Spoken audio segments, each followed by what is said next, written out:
안녕하세요. 보건간호 수업을 수강하는 학생 여러분. 오늘 수업할 부분은 2단원 질병관리 사업입니다.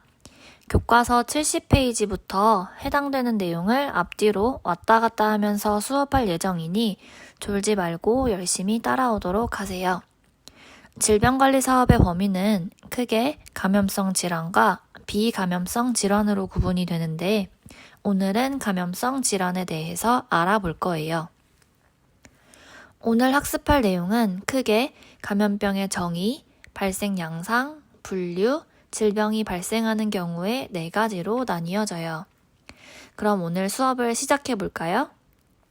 먼저 첫 번째로 알아볼 내용은 교과서 72페이지의 4번에 해당하는 감염병의 정의와 분류 부분이에요.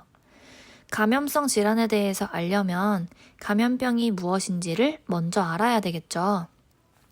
감염병이란 감수성이 있는 사람, 즉 숙주가 병원체에 감염이 되어서 짧은 기간에 한꺼번에 많은 사람들한테서 발병하는 질병이에요. 병원체에 감염될 사람을 숙주라고 얘기하는데 한꺼번에 여러 명의 숙주에게서 똑같은 질병이 생기는 것을 말합니다.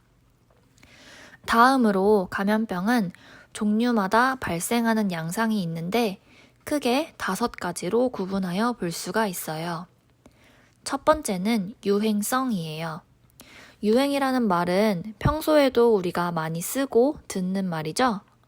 어떤 지역 내에서 동일한 감염병이 짧은 시간 내에 계속적으로 발생을 하거나 아니면 이 감염병이 넓게 퍼져서 발생하는 경향이 있을 때 유행성 양상이라고 이야기해요.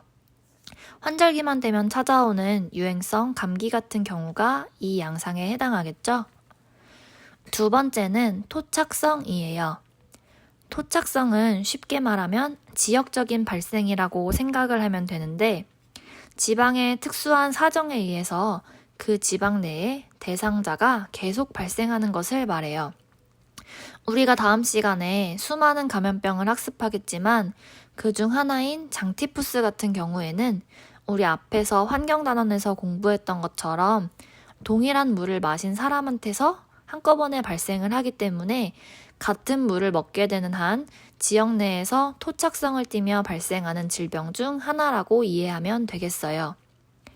세 번째 양상은 세계성 양상이에요. 작년부터 우리를 계속 괴롭히고 유행하고 있는 코로나19 바이러스 같은 경우에 여기에 포함된다고 볼 수 있는데 선생님이 영어로 여기 써놓은 거 보이죠? 팬데믹이라고 하기도 하는 세계성은 질병이 어느 한 지역에 국한되어 있지 않고 전국적으로 또는 전 세계적으로 퍼져나가는 양상을 의미해요. 네 번째는 산발성이에요. 머리가 산발이다 라고 하면 보통 헝클어져서 모양이 망가진 머리를 뜻하죠. 그렇게 생각하면 이해가 조금 쉬울 거예요. 이 산발성 양상을 가진 감염병은 대상자나 전파 경로가 확실하지 않고 뜨문뜨문 발생하기 때문에 특별한 유행 양상을 띠거나 하지는 않아요. 그래서 언제 어디서든 나타날 수 있게 되는 것을 의미를 해요.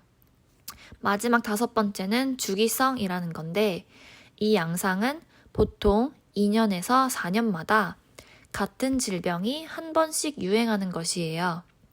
대표적인 감염병으로는 백이래가 있어요. 예시로 언급한 질병들은 오늘 시간에 다 다루지는 못하지만 다음 시간에 직접 조사하면서 자세히 알아보는 걸로 할게요. 자, 지금까지 감염병이 무엇인지 그리고 이 감염병이 어떻게 발생하는지 그 발생 양상에 대해서 공부해 봤어요. 다음으로 학습할 내용은 감염병의 분류 부분이에요. 감염병은 무엇을 기준으로 분류하느냐에 따라서 분류 방법이 달라져요. 첫 번째 기준은 시간 경과에 따른 분류를 알아볼 거예요. 급성, 만성이라는 단어를 혹시 들어보았나요? 급성이라고 하면 급하고 빨리빨리 이런 느낌이 좀 들죠. 급성 감염병은 빠른 시간 내에 심한 증상이 나타나는 감염병을 말해요. 콜레라, 장티푸스, 세균성 이질, 일본내염, 폴리오, 풍진, 인플루엔자 등의 질병 등은 병원체가 우리 몸 안에 들어와서 감염을 일으킬 때 짧은 시간 내에 신체에서 그 증상이 나타나고 대부분 증상이 뚜렷하게 나타나는 질병들이에요. 반면에 두 번째로 볼 만성 감염병 같은 경우에는 좀 만만하고 천천히 일어날 것 같은 느낌이죠. 앞에서 살펴본 급성 감염병과는 다르게 질병이 서서히 발생하고 증상이 나타나기까지 3개월 이상 오래 걸리는 감염병이 바로 만성 감염병이에요. 결핵, 매독, 한센병, 성병, 비형 간염 등의 예시가 나와 있죠. 비형 간염 같은 경우에는 간에 염증이 생기는 감염병의 일종인데 B형 간염의 증상은 얼굴이랑 눈 등의 피부가 노랗게 변하는 황달, 그리고 또 배에 물이 차는 복수 등으로 다양하지만 이러한 증상들이 B형 간염에 걸렸다고 해서 바로바로 눈에 띄게 나타나는 것이 아니라 장기간에 걸쳐서 나타난다는 특징이 있어요. 이렇게 기간에 따라서 즉각적이고 심한 증상까지 나타나는 급성 감염병과 서서히 발생해서 3개월 이상 지속되는 만성 감염병을 살펴보았는데 여기까지 이해가 되었나요? 졸지 않고 잘 집중해서 들었다면 충분히 이해했을 것이라고 생각하고 다음 배울 부분으로 넘어가 보도록 합시다. 앞에서 살펴본 감염병의 분류는 시간의 경과에 따른 감염병의 분류였고 지금부터 살펴볼 부분은 전파 경로에 따른 감염병의 분류예요. 감염병은 신체의 어느 부분을 통해서 병원체가 밖으로 탈출하고 또 이것이 새로운 숙주로 전파가 되느냐에 따라서 크게 6가지로 구분할 수 있어요. 참, 6가지를 학습하기 전에 꼭 하나의 질병이 한 가지의 전파 방법만 있는 것은 아니라는 점을 기억해 두고 각 종류를 살펴보도록 할게요. 첫 번째 뭐라고 써 있나요? 네, 공기 전파 감염병이에요. 세균이나 바이러스 같은 병원체가 공기를 통해서 새로운 대상에게 감염을 일으키는 전파 방법으로 여러분이 어렸을 때 알았거나 아니면 주변의 친구들이나 동생들이 앓는 것을 보았을 수두가 대표적이에요. 수두에 걸리면 가족들과 생활 공간을 분리해야 하는 이유가 공기를 통해서 이 병원체가 전파되기 때문이랍니다. 두 번째는 비말 전파 감염병이에요. 비말 전파는 코로나 때문에라도 많이 들어봤을 거라고 생각을 하는데 우리가 기침이나 재채기를 할 때 코와 입에서 나오는 아주 작은 침방울을 비말이라고 하는데 이 비말이 다른 사람의 호흡기를 통해서 들어가게 되면서 전파가 되는 거예요. 왼쪽에 그림 보면 기침하는 사람이 옷으로 입을 막고 기침을 하고 있죠. 침방울이 다른 사람의 호흡기를 통해서 들어가면 그 질병에 감염될 수 있기 때문에 전파를 차단하기 위해서 입을 가리고 재채기를 하는 것이랍니다. 비말 전파 감염병의 예시 중에 여러분이 알만한 질병은 결핵이나 인플루엔자 정도가 되겠어요. 세 번째는 경구 전파 감염병이에요. 이 전파 방법은 경구, 즉 입을 통한 전파예요. 환경과 건강단원에서 학습했던 수인성 질환의 대부분이 이 경구 전파에 해당하는데 오염된 물 속의 병원체가 사람의 입을 통해서 전파가 되고 또 사람의 대소변을 통해서 병원체가 탈출한 다음 손 씻기가 미흡한 경우 등의 원인에 의해서 또다시 다른 사람의 입으로 전파가 되기도 한답니다. 예시로는 보이는 것처럼 장티푸스, 세균성 이질, 콜레라, A형 감염 등 우리가 앞에서 다 학습을 했었던 대부분의 수인성 감염임을 알 수 있어요. 네 번째는 직접 접촉에 의한 전파예요. 쉽게 생각하면 피부 접촉만으로도 질병이 옮을 수 있다라고 생각하면 되는데 거의 다 이제 분비물에 의해서 감염이 되는 거예요. 성병의 경우에 성관계를 통한 접촉으로 병원체가 옮는 것이고 수두의 경우는 그 수두를 앓고 난 자리에 물집이 생길 수가 있는데 이 물집이 터지면서 나오는 분비물을 손으로 만지게 되면 이 때문에 전염이 되기도 해요. 참고로 아까 수두는 공기 전파에도 포함이 되었었는데 직접 접촉 전파에도 포함이 되죠. 이렇게 하나의 질병이 여러 가지 전파 방법을 가질 수도 있답니다. 5번째는 곤충을 통한 감염으로 일본내염이라고 혹시 들어봤나요? 일본내염 매개모기인 작은 빨간집 모기에 물리게 되면 그 모기가 갖고 있던 병원체 병균이 사람한테 침입하게 돼서 감염병에 걸리게 되는 전파 방법이에요.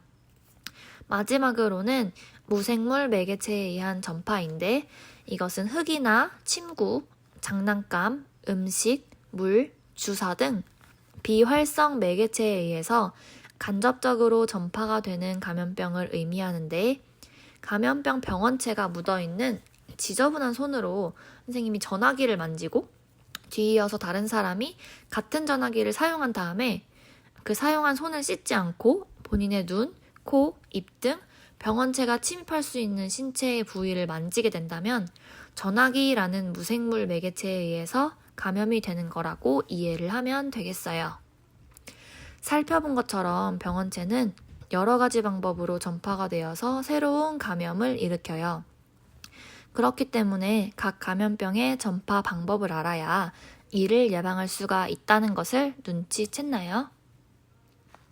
이외에도 감염병을 분류하는 방법 중에 우리가 살펴보지 않은 것이 한 가지 있는데 잠깐 교과서 73페이지를 펴봅시다. 교과서 73페이지의 괄호 3번 감염병의 분류를 보면 1번 시간 경과에 따른 분류와 3번 전파 경로에 따른 분류를 우리가 지금까지 살펴본 거고 2번 병원체의 종류에 따른 분류가 남아있죠. 이것은 감염을 일으키는 원인인 병원체가 무엇이냐에 따라서 감염병을 분류하는 기준이에요. 세균성, 바이러스성, 리케치아성으로 구분되어 있고 각각의 예시가 적혀 있을 거예요. 질병을 일으키는 원인은 세균이 될 수도 있고 바이러스가 될 수도 있고 곰팡이가 될 수도 있고 리케치아가 될 수도 있고 이런 원인이 무엇이냐에 따라서 분류하는 기준이기 때문에 참고하는 정도로만 알아두도록 하세요. 자, 여기까지 살펴본 내용이 감염병의 정의와 발생 양상, 분류에 해당하는 내용이었고 마지막으로 학습할 부분은 질병이 어떻게 하면 발생하게 되는지에 대한 조건과 관련된 부분이에요. 교과서는 75쪽과 76쪽을 참고하면 됩니다. 앞에서 학습한 내용처럼 감염병과 같은 질병은 여러 전파 과정을 통해서 전파가 되면서 발생을 하게 되는데 이 전파 과정뿐만 아니라 질병의 원인이 되는 병원체와 질병이 옮겨가게 될宿主, 그리고 이 모든 것을 둘러싸고 있는 환경이 서로 상호작용하는 과정에서 질병이 발생하게 됩니다. 원래 건강한 상태에서는 지금 보는 이 그림과 같이 숙주와 병원체, 환경이 평형을 이루는 상태이지만 병원체가 강해지거나 숙주가 약해지거나 환경이 병원체에 유리하게 변화할 때 감염병과 같은 질병이 발생을 하게 되어요. 자, 앞에서 본 그림과는 다르게 이번 그림에서는 시소가 병원체 쪽으로 많이 기울어져 있죠. 먼저 세균이나 바이러스의 숫자가 많아지거나 스트레스 등으로 인해서 우리 몸에 들어온 병원체가 많이 증식을 하게 될 때 병원체가 강해져서 감염이 발생하게 돼요. 그리고 나이가 많거나 건강 상태가 좋지 않을 때, 면역력이 저하되어 있을 때, 영양 상태가 좋지 않을 때는 숙주가 약해져서 상대적으로 병원체 쪽으로 시소가 기우는 것을 확인할 수가 있어요. 또 숙주와 병원체를 받치고 있는 환경이 오염이 되었거나 아니면 그 지역의 의료 수준이 낮다거나 위생 상태가 좋지 않은 등 병원체가 살아남기에 유리한 조건으로 변화하게 되면 마찬가지로 시소가 병원체 쪽으로 기울어지고 질병이 발생하게 된답니다. 평형 상태일 때는 건강하지만 어느 하나라도 기울어진다면 건강한 상태가 깨지고 균형이 틀어져서 질병이 발생하게 된다는 것이지요. 그림과 설명으로 살펴본 내용 이해가 되었나요? 오늘 선생님이 여러분에게 설명할 내용은 여기까지고, 이번 시간 수업한 내용을 토대로 다음 시간에는 교과서 85페이지부터 97페이지에 나오는 제1급 감염병부터 제4급 감염병까지를 살펴보려고 해요. 남은 시간 동안 해당 페이지를 펴서 각 감염병의 원인과 전파 경로, 증상, 예방과 치료 방법을 스스로 예습해 보세요. 다음 수업 시간에는 그 급별로 감염병을 몇 가지 골라서 감염병의 종류를 소개하는 활동을 할 예정이니 예습하는 차원에서 모두들 책을 꼭 읽어보고 오도록 하세요. 그러면 다음 시간에 만나요.